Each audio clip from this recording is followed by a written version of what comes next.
My name is Riya Londhe, and today I will be performing three pieces for you. My first piece is my monologue titled Maggie. After a particularly difficult encounter with a troubled student, Miss Wither recalls an unsettling 7th grade memory of her own. When I got to 7th grade, I wanted to have Mrs. Latcher for science. Everybody knew Mrs. Latcher and everybody wanted to be in her class. Mrs. Latcher melted sugar in test tubes and made candy in her class. She burned sulfur to make the whole second floor smell like rotten eggs. She mixed secret chemicals together to cause an explosion right on the desk. She had 3 guinea pigs in her classroom, 4 turtles and an iguana named Iggy Pop. She told jokes and she wore jeans. And somebody had even seen her shopping at the mall with her husband, who was very handsome and was probably a famous movie star. Everybody said so. Once, when she dropped a tray of test tubes on the floor, she said, "Shit!" right out loud in front of the entire class. And then she laughed, and then everybody laughed. She was utterly and completely cool. One day, in the middle of the class, she was talking to us about action and reaction, about energy, about how every cause has an effect, when all of a sudden she shouted, "Stop! Don't anybody move!" We all froze. "Now stand absolutely still." And we all stood absolutely, completely, impossibly still. I was even trying not to breathe. I didn't want any part of my body to be moving at all. The whole class was motionless. And that's when she said, "Do you know how fast you're going right now?" I didn't know what she was talking about. She just asked all of us to be as completely still as we could be. And I thought I was doing a pretty good job. "Right now," she said, "at this very minute, even though you think standing perfectly still, you're actually going 1080 miles a minute. That's how fast the earth is moving around the sun. That's how fast you are moving. And not just around the sun, you're also moving through space. The very ground you're standing on right this very minute. And do you know how fast the ground is going? The ground is going 11,180 miles a minute.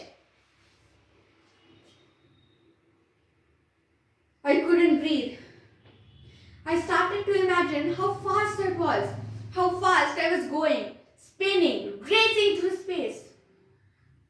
I started to think I could feel the wind in my hair, my cheeks getting tighter and tighter, my eyelids peeling back, and all the tears being blown right out of my eyes, and my arms getting pushed back behind me, all because I was going so fast I couldn't even keep up with myself. I couldn't stop thinking about it.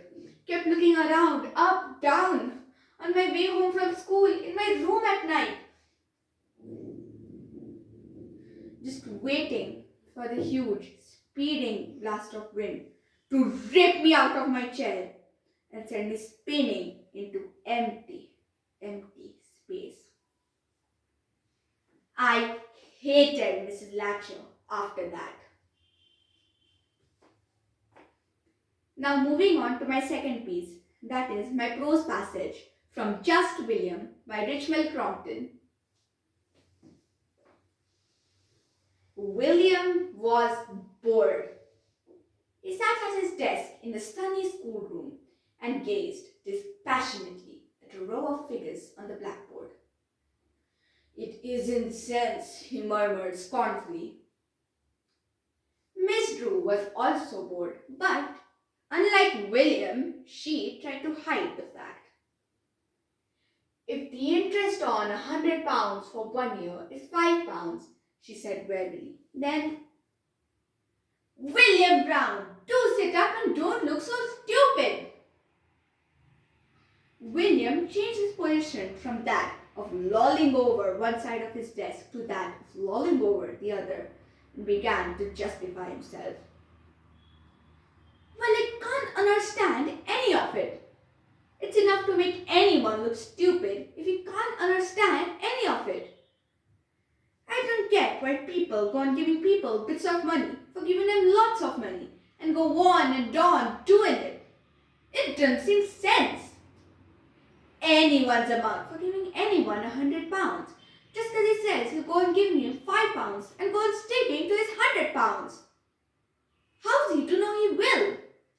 Well, he warmed to this subject. What's to stop him not giving any £5 once he's got hold of the £100 and will go on sticking to the £100? Miss Truth checked him by a slim, upraised hand. William, she said patiently, just listen to me. Now suppose... Her eyes roved around the classroom and settled on a small red-haired boy. Suppose that Eric wanted £100 for something and you lent it to him. I won't lend Eric £100, said William, because I hadn't got any. Now moving on to my third piece, that is my poem, Television, by Roald Dahl. The most important thing we've learned, so far as children are concerned, is never, never, never let them near your television set. Or better still, just don't install the idiotic thing at all. In almost every house we've been, we watch them gaping at the screen. They loll and slop and lounge about and stare until their eyes pop out. Last week in someone's place, we saw a dozen eyeballs on the floor.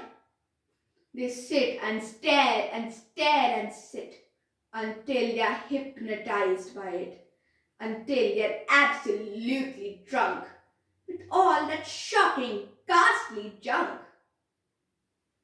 Oh yes, you know it keeps them still. They don't climb out the windowsill. They never fight or kick or punch. They leave you free to cook the lunch and wash the dishes in the sink. But did you ever stop to think? To wonder just exactly what this does to your beloved dot? It rots the sense in the head. It kills imagination dead. It clogs and clutters up the mind. It leaves a child so dull and blind. He can no longer understand a fantasy, a fairyland. His powers of thinking rust and freeze. His brain becomes as soft as cheese. He cannot think, he only sees. All right, you'll cry. All right, you'll say. But if we take the set away, what shall we do to entertain our darling children? Please explain. We'll answer this by asking you, what used the darling ones to do? How used they keep themselves contented before this monster was invented? Have you forgotten? Don't you know? We'll say it very loud and slow. They used to read. They'd read and read and read and read and then proceed to read some more. Now moving on to my sight reading task. I'm going to read an extract from The Confessions of Arsène Lupin by Maurice Leblanc. When the race was over, a crowd of people streaming towards the exit from the grandstand pushed against Nicholas. He brought his hand to the inside pocket of his jacket. "What's the matter?" asked his wife. "I still feel nervous with all that money on me." I'm afraid of some nasty accident. How can you think of carrying such an amount with you? She muttered. Every penny we possess. Nonsense, he said. No one would guess that it is here in my pocketbook. So you say, she grumbled. But that young manservant who we discharged last week knew all about it, didn't he, Gabriel? Yes, aunt, said a small voice standing beside her. Nicholas, his wife, and his nephew Gabriel were well known figures at the races, where the regular frequenters saw them almost every day. Nicholas, a big, red faced man who always looked as if he knew how to enjoy his life.